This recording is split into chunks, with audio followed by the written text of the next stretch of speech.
A woman burns down a church in Ghana.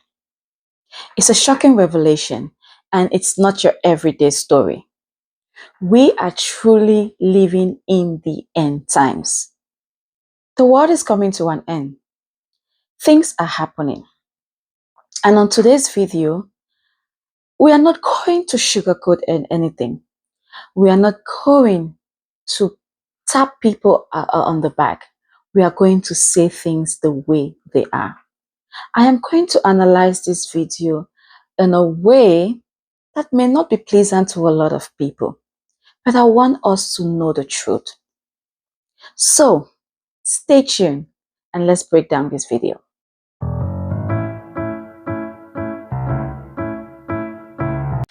Welcome back. Before we go further, if this is your first time seeing this channel, I would love if you could subscribe, hit the like button or the bell button so that you get notified each time I bring videos like this. So this video we are looking at is basically a woman who walks into a church and sets it on fire. She conveniently threw petrol or gasoline or whatever on the chairs and everywhere and sets it ablaze. At first glance, one will look at it and say this person is mad.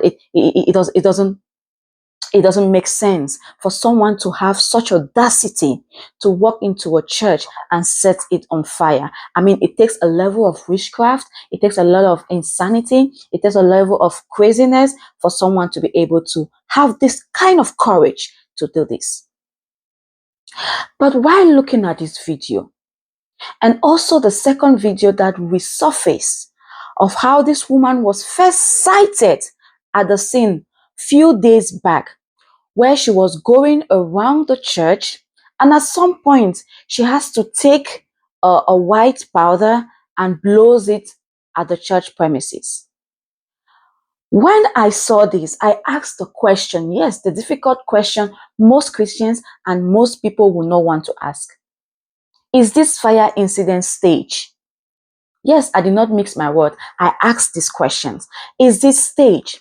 Because how convenient, if you look at this video, how convenient was this person in their car being able to televise this woman moving around the church at a point where they caught this woman on camera trying to do something supposedly fetish? How were they able to get this woman on camera at this particular point in time? It begs me to ask the question, is this some PR stunt? Yes, there's a lot of things that go on nowadays on social media, and people will do anything for clout. People will do anything to trend. And men of God are not exceptions. This is not to bash any man of God out there, but we have to say things the way they are. People will do anything to trend. People will do anything to buy public sympathy. Maybe this pastor has not been getting the members that the number of members that they've been wanting. Maybe there have not been so much influx in the church. I'm not saying that it is what happened. I am analyzing. And this pastor said, okay, why not create a scenario where a woman walks in a church and sets the church ablaze? And people are saying that, again, it's a woman. Why? Because people always think that the female gender is the empathetic gender.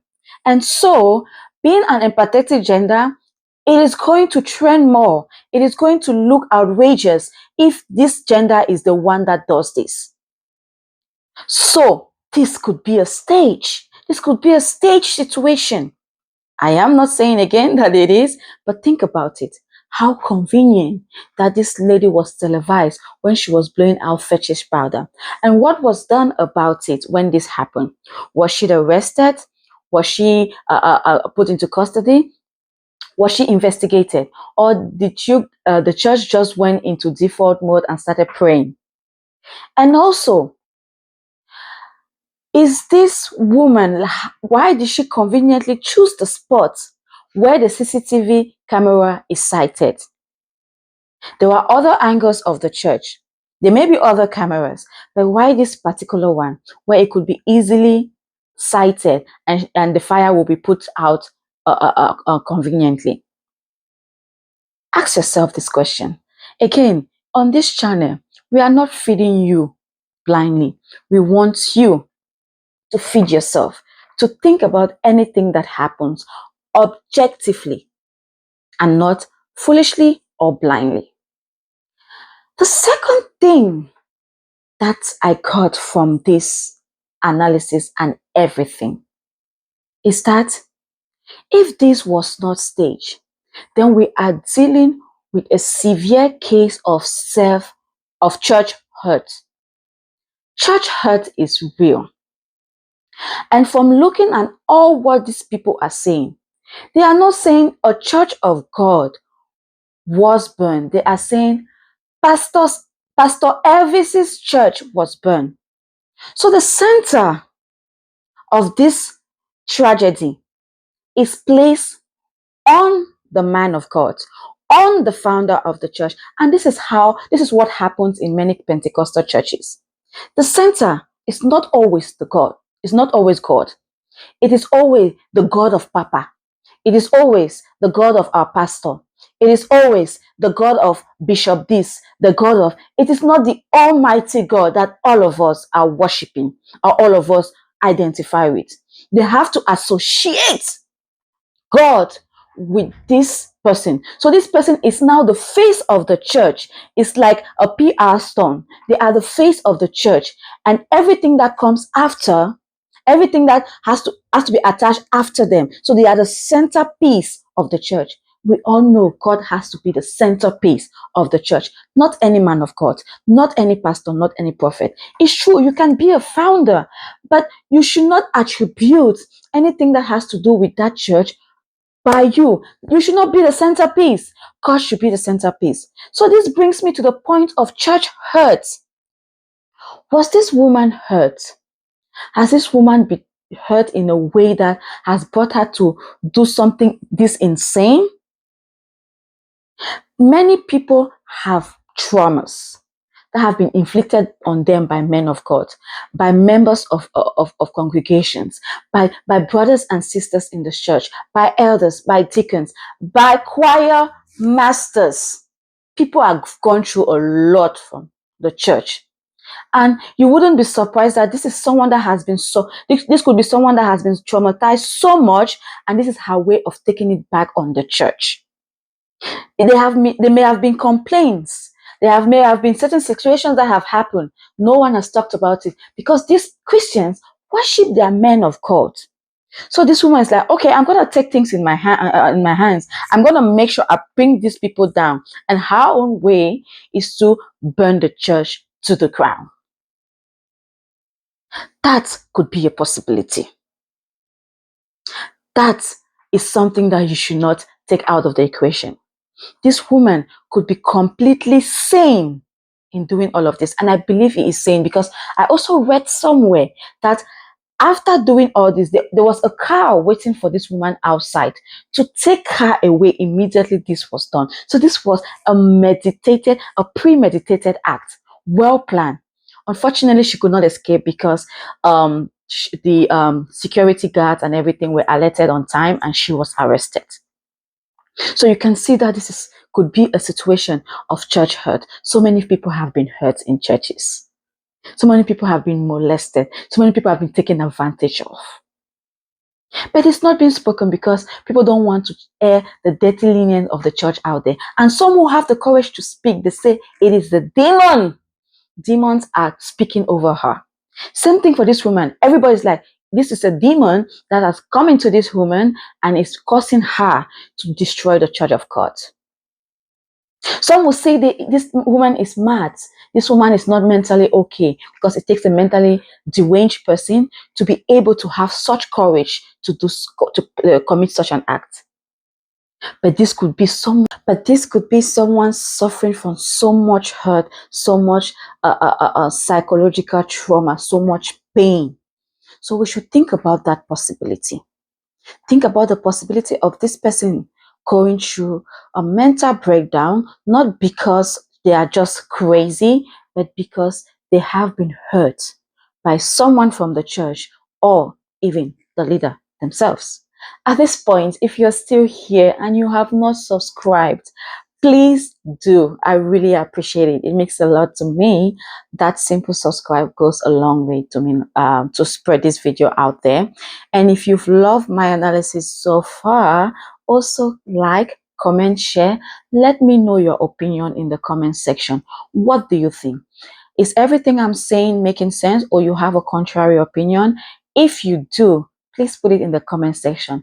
Let us have an exchange, and I'm going to reply. And if you have any questions regards to why I think the way I think, I will also love to hear you. Put them in the comment section so that I can answer them. Tell me, what do you think? The last part of this video will be me looking at it as a Christian that I am. I mean, no matter how hurt you are, no matter how damaged the actions of people have made you, you should not allow yourself be controlled by the evil spirit to an extent that you will go to desecrate the church of God. If you know the story of the children of Israel when they were leaving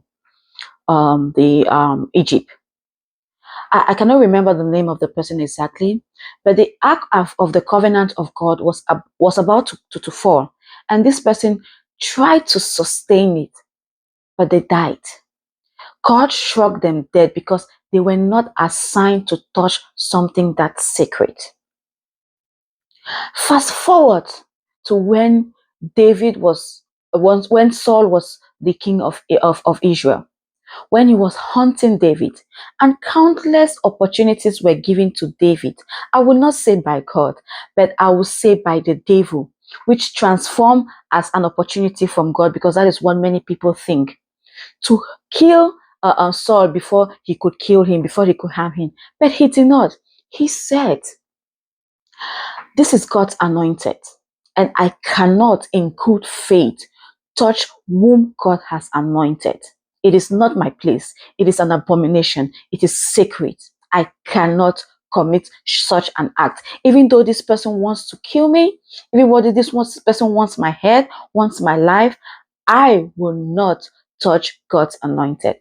So as a Christian, if you look at the house of God as an anointed place, which is what you're supposed to see a house of God as, then you have no right, no business in desecrating the house of God. It doesn't mean that because God is not striking us the way he was striking the people of Israel back in the days, it doesn't mean that everything we do, it is okay. God has brought grace, yes, but we should not take God's grace through Jesus Christ, but we should not take that grace for granted. We should be very careful how we allow the actions of others hurt us to the point of going to destroy God's sanctuary. God has said, vengeance is his. And if you feel offended, if you feel hurt by any man of God, by any brother or sister's action in the church, it is not your place to take vengeance. It is not your place to take actions. Give it to God. Try to look for healing elsewhere. Try to look for healing elsewhere. If possible, leave the church and find somewhere else that you are comfortable. And yes, you may not agree about a particular church. There are so many churches out there that most of the times when things like this happen, we tend to be indifferent. And so many of these pastors have hurt a lot of people because they have used these churches as business centers to manipulate. They are using the name of God to manipulate people and take money from them. In as much as this is happening, in as much as you may not believe in one pastor or the sanctity or the sacredness of any church, it is not your place to go burn down that church, because God has given us liberty of worship, liberty of choice, liberty of belief. So if you find yourself in a certain church, it is because you have let yourself be convinced by that person that what they are saying, what they are preaching is true, and you decide to patronize them. If at a certain point you discover that no, they are no longer speaking the truth that I thought they have, leave. Do not take matters in your own hands. So what do you think, guys? What does this type of action brings to your mind? To me, I really feel like this is one of the confirmation that things are ending, like it is the end time. Judgment is at hand. God is coming soon. And if these things do not remind you, if these things do not cause you to think about your salvation, I wonder what else you are waiting for. What type of signs or wonders you want to know that the end times are near. So, guys, this is the best time for you to give your life to Christ if you haven't, or to think about your actions and your walk with Christ, and make sure that you align. Make sure that you are reading your Bible, and make sure that all what you are doing is according to the will of God, not according to any man of God, not according to any pastor, or according to any church organization. Tell me what you think on the comment section. And if you've listened on to the end of this video, thank you so much for being there. And remember, this is Soul Food by Durandal, a place where we bring you healthy lifestyle and everything Christian and godly. Remember, we are not robots out here. God has given us a sound mind to think and reflect on things. So whatever thing I have said today, think about this, reflect on this. And until next time, please subscribe, share, like this video, and I'll see you on my next video. Bye.